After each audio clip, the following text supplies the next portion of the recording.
روزہ کے مفسدات یعنی وہ امور جن سے روزہ ٹوٹ جاتا ہے. کن کن کاموں سے روزہ ٹوٹتا ہے؟ پہلا کام جس سے روزہ ٹوٹتا ہے قصدن، جان بوجھ کر کھانے اور پینے سے روزہ ٹوٹ جاتا ہے. جان بوجھ کر، ہمیں معلوم ہے یہ کھانا ہے یہ پانی ہے، اگر جان بوجھ کر کھا لیتے ہیں پی لیتے ہیں روزہ ٹوٹ جائے گا. اس سلسلے میں حدیث آتی ہے بخاری کی حدیث ہے 6669 نمبر کی. نبی کریم صلی اللہ علیہ وسلم فرماتے ہیں جو آدمی بھول کر روزہ کی حالت میں کھا لے اسے اپنا روزہ پورا کرنا چاہیے کیونکہ اللہ نے اسے کھلایا اور پلایا ہے. اس حدیث سے دو باتیں نہیں معلوم ہوتی.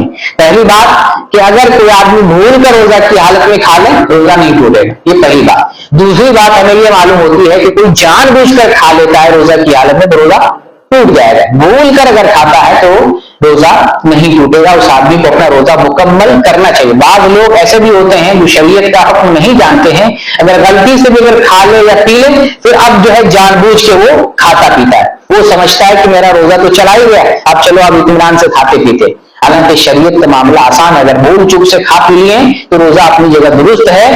مزید جو ہے آگے جو ہے نہیں کھانا. جیسے معلوم ہو گیا کہ روزے کی حالت میں ہے فوراً جو ہے جو ہاتھ میں ہے منہ میں ہے ہمیں پھینک دینا چاہیے، رک جانا چاہیے.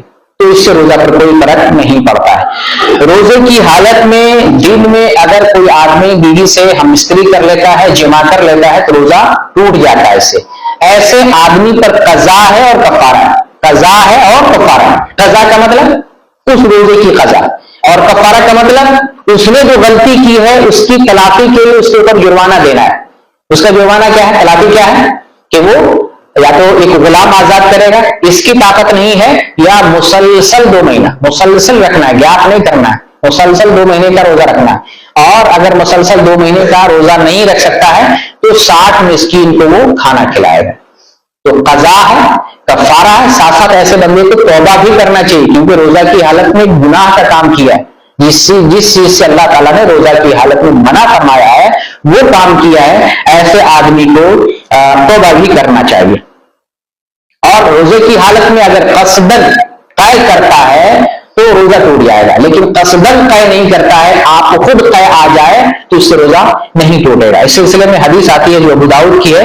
نبی کریم صلی اللہ علیہ وسلم فرماتے ہیں جس کو بے اختیار قے آ گئی اس کے اوپر قضا نہیں ہے، لیکن جس نے عمدن قے کیا ہے اس کے اوپر قضا ہے. اس حدیث سے ہمیں معلوم ہوتا ہے کہ جان بوجھ کر قے کرنے سے روزہ ٹوٹ جائے گا. لیکن اگر جان بوجھ کے قے نہیں کرتے، آپ خود قے آ جائے، الٹی آ جائے تو اس سے روزہ نہیں ٹوٹے گا، آپ کا روزہ درست مانا جائے گا. اسی طریقے سے روزہ ٹوٹنے والی باتوں میں سے ایک چوتھی چیز ہے روزہ کی حالت میں حیض اور نفاس کا آنا. روزہ کی حالت میں عورت کی ماہواری شروع ہو جائے تو روزہ ٹوٹ جاتا ہے، یا نفاس آ جائے بچے کا تولد ہو تو روزہ ٹوٹ جاتا ہے. اب عورت کو کھانے پینے سے رکنے کی کوئی ضرورت نہیں. دن میں کسی ٹائم ماہواری شروع ہو گئی تو بعض عورتیں سمجھتی ہیں کہ اب مغرب تک ہمیں بھوکے ہی رہنا، یہ ضروری نہیں. روزہ ٹوٹ گیا، آپ روزے کی حالت میں نہیں ہے، کھا پی سکتے، کوئی حرج کی بات نہیں ہے. جیسے ماہواری آ گئی روزہ باطل ہو جاتا ہے. اگر پورا دن عورت نے روزہ رکھا ہے، مغرب سے چند لمحہ پہلے 1 منٹ پہلے 2 منٹ پہلے بھی ماہواری آ جائے وہ روزہ باطل ہو گیا، ٹوٹ گیا. اب اس روزے کی قضا کرنی پڑے گی. لیکن مغرب کے بعد ماہواری شروع ہو، افطار کے بعد شروع ہو تو وہ دن جو ہے اس دن کا روزہ اس دن کا روزہ مانا جائے گا. تو ماہواری آنے سے بھی یا نفاس آنے سے بھی جو ہے روزہ فاسد ہو جاتا ہے. ماہواری کے سبب یا نفاس کے سبب جو روزہ چھوٹ جاتا ہے عورتوں کو وہ روزہ بعد میں قضا کرنا پڑے گا. ان روزوں کی قضا کرنی پڑے گی جتنا روزہ حیض کی وجہ سے یا نفاس کی وجہ سے چھوٹ جائے اتنا قضا کرنا پڑے گا. 5ویں چیز روزے کے مفسدات میں سے یا روزے کو باطل کرنے والی چیزوں میں سے حالت بیداری میں منی کا اخراج کرنا. حالت بیداری میں لذت کے ساتھ شہوت کے ساتھ منی کا اخراج کرتا ہے آدمی تو اس سے روزہ ٹوٹ جائے گا.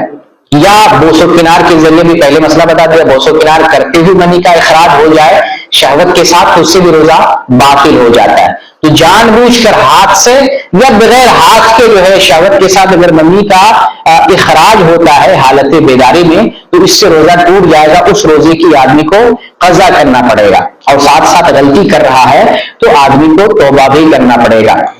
لیکن اگر